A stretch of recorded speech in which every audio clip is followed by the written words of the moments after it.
were on patrol in Afghanistan when their vehicle was struck by an explosive, tragically killing them all. Sergeant Nigel Coop was 33. Corporal Jake Hartley was 20.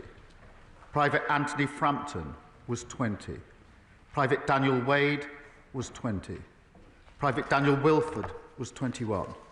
And Private Christopher Kershaw was just 19, a teenager. Tomorrow also marks the 18th anniversary of the death of Benjamin Reddy, a 22-year-old serving with 42 Commando Royal Marines, killed in Helmand Provost in 2007. These men fought and died for their country, our country. And across the wars in Afghanistan and Iraq, 642 individuals died fighting for Britain alongside our allies. Many more were wounded. We will never forget their bravery and their sacrifice. And I know the whole House will join in me in remembering them and all those who serve our country. Mr. Speaker, this morning I had meetings with ministerial colleagues and others. In addition to my duties in this House, I shall have further such meetings later today. Thank you. Mr. Speaker, the Prime Minister has rightly made growth his key mission. But can he outline for my constituents in Southampton Test how our employment rights bill will not only deliver improvements for them, but also put more money in their pockets as part of our plan? Well, I thank my honourable friend. She's doing a fantastic job for her constituents. The employment rights bill is the biggest upgrade to workers' rights in a generation. Benefit more than 10 million workers in every corner of the country. It will tackle low pay, poor conditions and poor job security that hold our country back. It is pro-worker, pro-business and pro-growth. We now come to the Leader of the Opposition, Kemi Bernal. Thank you, Mr. Speaker. Divisions between Ukraine and the US only serve Vladimir Putin. President Zelensky is right to try and rebuild his relationship with President Trump. He is keeping a cool head under very difficult circumstances. And I was glad to see President Trump receive his letter positively. What is the Prime Minister doing to help rebuild their relationship after a challenging week? Minister. Well, she's absolutely right that we need to do everything we can to ensure that the US, Europe and Ukraine are working together on lasting peace. And I'm doing everything I can to play my part in that, in regular contact with all of the key players at the moment, including talking to President Zelensky yesterday afternoon. Mr. Speaker, I thank the Prime Minister for that answer. All of us in this House know that the British Armed Forces are a huge source of pride to our country. They put themselves in harm's way to defend our values. As the opposition, we support efforts to resolve this conflict, but we cannot write a blank cheque. If British peacekeeping troops in Ukraine were attacked, whether directly or via proxies, we could be drawn into conflict with Russia. Can the Prime Minister reassure all those who are concerned about the UK being drawn into war? Minister. Yes, that's the last thing anybody wants to see. And the whole point of ensuring that there's a lasting peace and that any deal, if there's a deal, is defended, is to avoid conflict, to ensure that we do have peace. The way to ensure we have peace is to ensure there are guarantees for any deal that is in place, because the surest risk that there will be conflict is if Putin thinks that he can breach any deal that may be arrived at. The Prime Minister is quite right, and we on this side of the House agree with him. The objective for his visit to Washington was to get that US security guarantee for Ukraine, and I commend his efforts in this very difficult task. But nonetheless, on Monday, the United States withdrew military aid for Ukraine. Can he update the House on the steps he is taking to persuade America that it is also in their national interest to provide a security guarantee? Prime Minister. I'm pleased to inform the House that on Thursday of last week we did discuss security guarantees. The President made absolutely clear his commitment to Article 5 of NATO, absolutely clear that he would have our backs because of the relationship between our parties. and agreed that our teams would sit down together to talk through security guarantees. I've spoken to him, I think, 3 times since then on the telephone, because it is vitally important that we work with the US, with Europe and Ukraine and make sure that if there is a deal, it has proper security guarantees in place. Mr. Speaker, I know the Prime Minister is not able to comment on specific intelligence matters, and I'm certainly not asking him to do that. However, there are concerning reports that the United States has instructed Britain to suspend intelligence sharing with Ukraine, and other reports that Five Eyes itself may be at risk. We need to make sure America does not disengage. There are some in this House who argue Europe should go it alone. But does he agree with me that without this country's greatest ally, any peace agreement would place a terrible burden on Britain and our taxpayers? Prime Minister. Well, I do agree with her wholeheartedly, and that's why in the debate we had just 2 days ago, I've always been clear that we need to ensure that the US, the UK, Europe and Ukraine are working together, but we must not choose between the US and Europe. We never have historically, and we're not going to do so now. Thank you, Mr. Speaker. I thank the Prime Minister for his comments on that. He will know that it is not just the security situation that worries people. They are also concerned about trade wars and the economic impact of tariffs, like those levelled on Canada and Mexico yesterday. The best way to avoid America putting tariffs on Britain is to reach agreement on a US trade deal. Following the Prime Minister's trip to Washington, have talks on a UK-US trade deal begun? Prime Minister. Well, I was pleased in the meeting I had last week that we did discuss an economic deal and agreed that our teams would indeed sit down rapidly to talk through an economic deal, and that is what they're doing, because, as she rightly says, that is far better than getting drawn into conflict in relation to tariffs. Thank you, Mr. Speaker. I'm glad the Prime Minister has confirmed that those talks have started. People across our country are worried. They're worried about national security. They're worried about whether we can equip our military fast enough. They are worried about whether we will deploy troops in Ukraine and whether we will be able to keep the peace. They are also worried about our economic security. Can we afford all this? The world is changing fast, and we need an entirely new approach to our economy and our energy security. The budget last year halted growth with higher taxes and higher borrowing. Yesterday, farmers were protesting in Whitehall again. People are hurting. Will he now change course so we can have the economic security we know we need for our national security? Prime Minister. We were doing so well.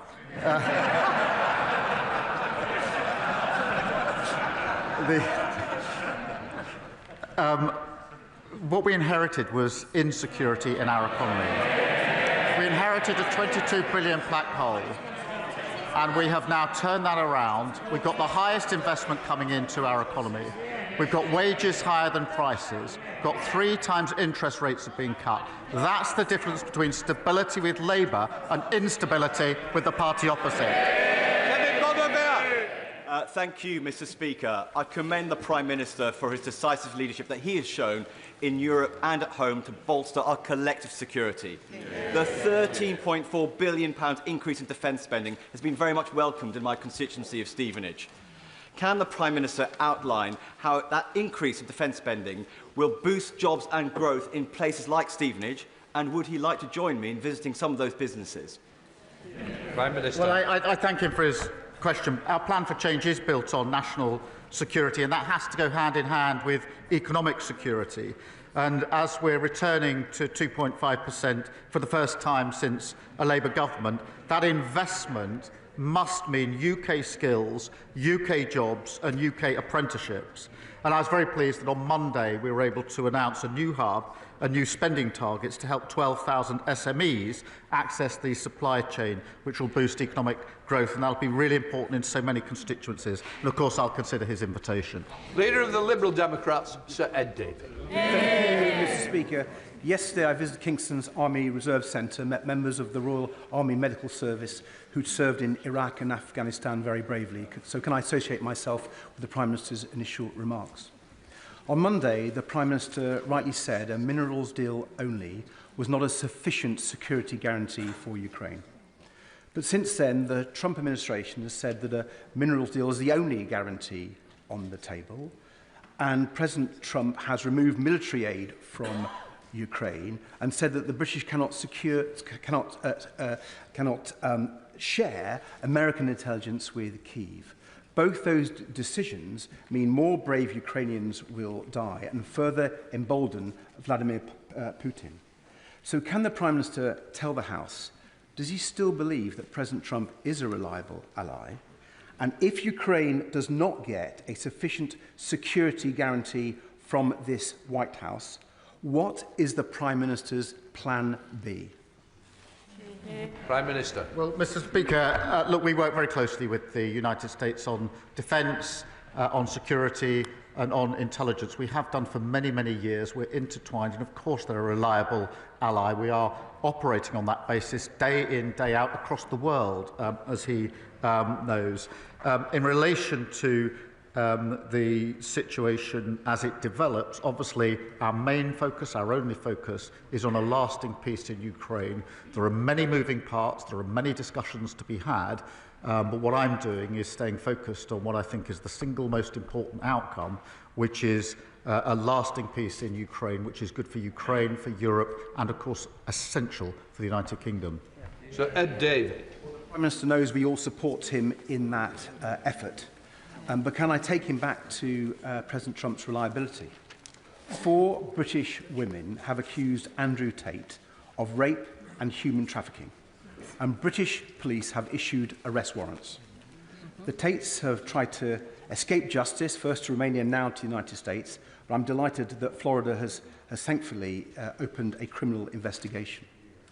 But does the Prime Minister agree that people who are wanted by British police of such appalling crimes should stand trial in our country? And given his assessment that President Trump really is a reliable ally, will his government request an urgent extradition of the Tate brothers? Prime Minister. This is a live issue, as he'll appreciate, and therefore I'll tread carefully. But the principle is absolutely clear. Justice must be done in all cases, including in this case. But I won't go into the details because this is a live case, as he knows. Steve Race. Thank you, Mr. Speaker. I'm supporting many parents in Exeter who are struggling to get the support they need for their children within the SEND system run by Devon County Council. One parent told me that their child was excelling, but after undergoing major surgery, she needed additional support to get back into a mainstream school setting. That hasn't been possible due to the disarray of the SEND system in Devon, and this child is now missing out. I welcome the new money going to the system. Can the Prime Minister provide an update on government work that will also reform the SEND system to make sure every child in Exeter has the best start in life? Prime Minister. Well, thank him for raising this familiar topic. We inherited a SEND system that failed to meet the needs of children and families, and that's why we're investing £1 billion in SEND alongside £740 million for councils to improve inclusivity and expertise in mainstream schools and to make sure special schools can cater for children with the most complex needs. We're working closely with partners in Devon to deliver an accelerated progress plan and have deployed SEND advisors to offer support to the local authority. Liz Saville-Roberts. By cozying up to Putin, Trump is making Europe less safe. We all recognise the need for Europe to adapt. Germany is changing its fiscal rules to boost investment in defence and infrastructure, creating a €500 billion fund to strengthen its future. Will the Prime Minister please consider a similar approach, focusing on strategic investment rather than imposing further hardship on the poorest through cuts to welfare and cuts to international aid? Well, Mr. Speaker, as she knows, I think it's very important, if we're to increase defence spending, which we are, to have that fully costed, fully funded, and to put that plan before the House, which is what I did last week. But she talks about fiscal rules, she talks about funding. I have to say, it was highly regrettable that Plaid voted against £1.6 billion to fund public services in Wales. She needs to explain how that helps her constituents and the people of Wales. Thank you, Mr. Speaker. This year marks 40 years since the Swan Report exposed systemic racism and discrimination in the education system. And regrettably, none of those recommendations were implemented. One of the most damning injustices in that report was the misclassification of mainly black children as educationally subnormal, as identified in Steve McKean's BBC documentary. And given the historic nature of this and the impact it had on so many, will the Prime Minister consider a public inquiry to provide justice and recompense for those who have been affected? Prime Minister. Well, I thank you for raising this really important issue. All children, young people, must be treated fairly, and there's no place for hate or prejudice in our education system. I'll make sure she gets a meeting with the relevant minister to discuss this further. Chris Law. Thank you, Mr. Speaker. This week, President Trump has ended military aid to Ukraine, reportedly banned the UK share in US intelligence for Ukraine, and is now seeking to lift sanctions with Russia to appease Vladimir Putin, a murderous, lying dictator. Regrettably, it's clear for now the US can no longer be relied upon for security and peace in Europe. So will the Prime Minister provide leadership to our allies by urgently making the decision to be the first leader to release seized Russian state assets to Ukraine under the established principle of international law, so that Putin must pay as the aggressor? Minister. Mr. Speaker, on the question of assets, obviously we're using the profits, the interest on the assets to help fund Ukraine. And we are looking with others at whether it's possible to go further, and obviously I'll update the House if that's possible. But I have to say, at a time when defence and security in Europe, in the UK, needs to be ramped up for all the reasons that he readily understands, for the SNP to maintain its position that it wants to get rid of the single most effective deterrent that we have, the nuclear deterrent, really has to be explained in its historical context. Paul Davies. Thank you, Mr. Speaker.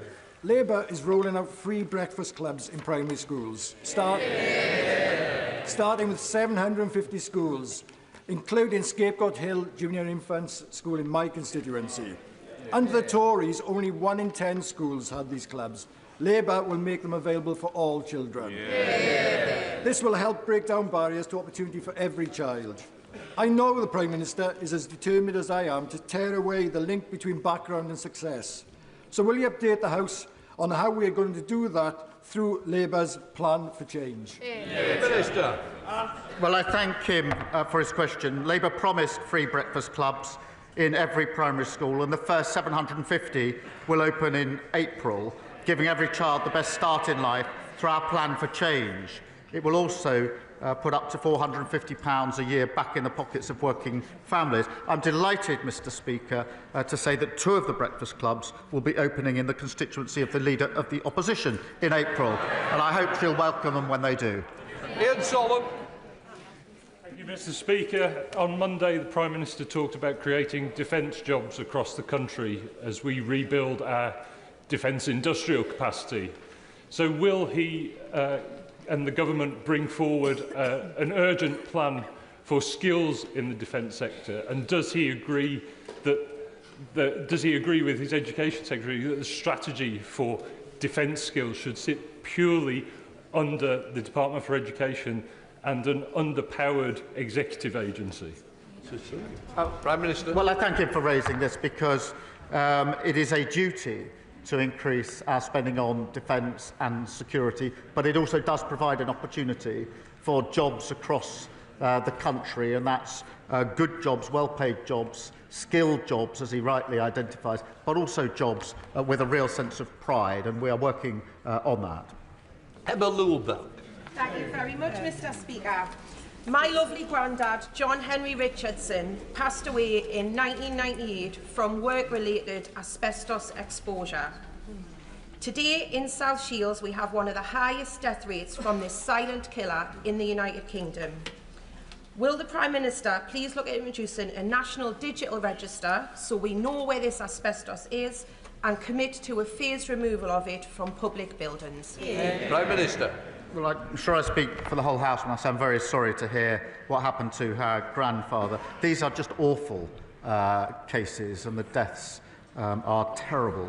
I've no doubt he was a wonderful man. He would have been, no doubt, very proud to have seen her in her place today. And I'll make sure that she gets a meeting with the relevant minister. Sir Oliver Dundon. Thank you, Mr. Speaker.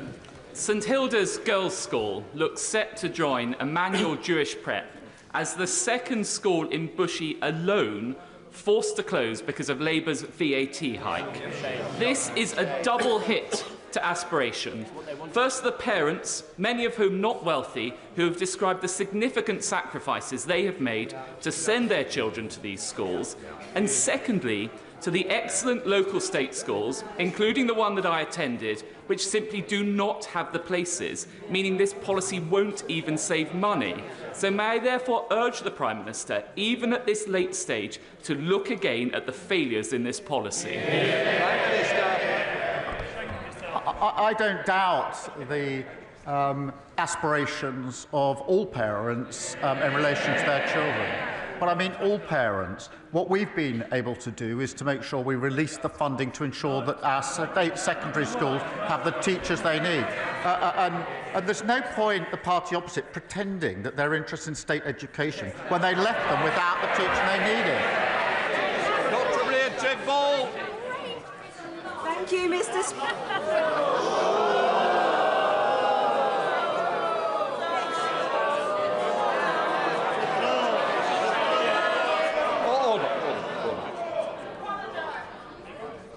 There is no punchline. I presume something was said that shouldn't have been said. I'm sure the member would like to withdraw what was said, if they've anything about them. Withdrawn. There we are. Let's carry on. Dr. Maria Timbon. Thank you, Mr. Speaker. 48 children that we know of have been killed by known domestically abusive parents during court-permitted contact visits, including Paul and Jack Seitz, who were tragically murdered at the hands of their father in a house fire. Their mother, my constituent Claire Throssell, has campaigned against the presumption of contact, which allows such abusers to have unsupervised contact with their children. Will the Prime Minister meet with Claire and I to discuss the urgent need to remove the presumption of contact in law? Prime Minister. Well, can I pay tribute to my honourable friend and to my honourable friend, the member for Calder Valley, who've both raised this critical issue? And can I particularly pay tribute to Claire? Her courage and strength is outstanding. Mr. Speaker, family courts must never be used as a tool that domestic abusers can use to continue their appalling abuse. And we're expanding a number of pathfinder courts to protect the welfare of children and reviewing the presumption of involvement that she raises. Richard Ford. Thank you, Mr. Speaker. Daniel Coffey from Columpton lost his life while serving in Iraq. His grandfather said yesterday that Vice President JD Vance should have a lot more respect for those who lost their lives, in response to the Vance comment that some random country that hasn't fought a war in 30 or 40 years. Will the Prime Minister gently remind the US government the UK was there for the US following the 9/11 attacks when Lord Robertson invoked Article 5, and that we were there for the US for the intervention in Iraq? And they might remember our long-standing friendship when we think about security guarantees for Ukraine. Prime Minister. Well, I thank him for raising this, and I know he speaks for the whole House. We do remember the role that we've played historically with our allies, and we particularly remember those that made the ultimate sacrifice in that duty for their country and for our allies, and that's why it's so important that we make that point today. Parin Moon. Muraz Gul Peran Lowen. Happy St Piran's Day, Mr. Speaker. Yeah.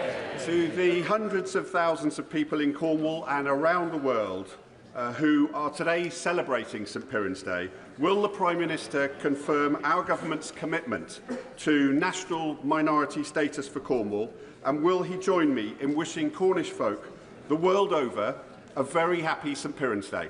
Yeah. Prime Minister. Well, yes, let me wish him, his constituents and everyone in Cornwall a very happy St Piran's Day. We do recognise Cornish national minority status, not just the language, the history and the culture of Cornwall, but its bright future. And I know that he and Cornish colleagues will continue to be powerful voices for Cornwall. Sir David Davis. Yeah. 4 weeks ago, the Northern Ireland coroner accused British soldiers of unlawful killing after they engaged with IRA would-be murderers. After careful reading, as far as I can see, This judgment is based on no evidence whatsoever. Over 100 Special Forces soldiers have been summoned before these inquiries. Not one IRA leader has been summoned in the same way. Soldiers that serve our country with honour, heroism and skill are being punished in their declining years for doing nothing but carrying out their patriotic duty in the face of enormous risks. Now, given how he opened his comments today, which I associate myself with, does he not think that he and his government have a duty to protect these soldiers from such partisan parodies of justice in their declining years? On the particular case, the coroner's ruling, I just haven't seen the details, I'm afraid, so I can't comment on that. On the broader point, it's right that we should protect those who serve our country, wherever they serve our country. Getting the balance right is critically important. I didn't think that the legislation that was put forward by the party opposite achieved that, but nonetheless, I do believe that in the interests of everybody in Northern Ireland, all those who served and all those who are victims, we do need to renew our efforts to find a way forward on this really important issue. Helena Dollymore. Mr. Speaker, my constituents in Hastings Rye and the villages are fed up with the constant failures of Southern Water, dumping sewage in our sea, flooding and leaving us without water for days, all while taking huge bonuses. At the Environment Select Committee, we've been hauling in the water bosses one by one and hearing about their failures. But the boss of Southern Water there finally agreed to give my constituents millions in compensation for a major water outage. Can the Prime Minister tell me how this Labour government is cracking down on the bad behaviour of the water industry? And I applaud her for her dedicated work on the Environment Committee and obviously in her constituency. Last week, our Water Act became law, which gives new powers to ban the payment of bonuses for polluting water bosses and bringing criminal charges against lawbreakers. We are determined, Mr. Speaker, to fix our broken water system after years of companies pumping sewage into our waterways and infrastructure not keeping pace with demand. Wendy Morton. Thank you, Mr. Speaker. I pay tribute to the Prime Minister for his efforts to bring Europe together and ensure we can work to restore peace in Ukraine. What the war in Ukraine has also demonstrated, though, is the need for greater food security and stronger supply chains. But if this government forces our farmers to sell their land because of the divisive family farm tax, then it undermines this. So ahead of the spring statement, I'd like to ask the Prime Minister, will he think this policy through again and seek to end it? Because national security needs food security, it needs farming and it needs farmers. Prime Minister. Mr. Speaker, we put a record amount in the budget into farming, £5 billion. We've set out a roadmap for farming, which has been welcomed across by the NFU. And as she knows, the vast majority of farms will not be affected by the provisions that we're putting in place. Lead picture. Thank you, Mr. Speaker. For months, my constituents in Doncaster East and Isle of Axholme have been telling me how fed up they are with not being able to get an appointment because of the 8 a.m. scramble.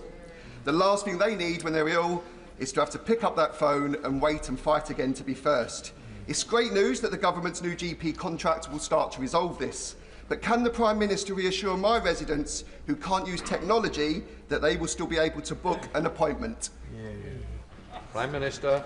Well, I thank him for this. Last week, for the first time in 4 years, the BMA agreed the GP contract with the government worth an extra £889 million.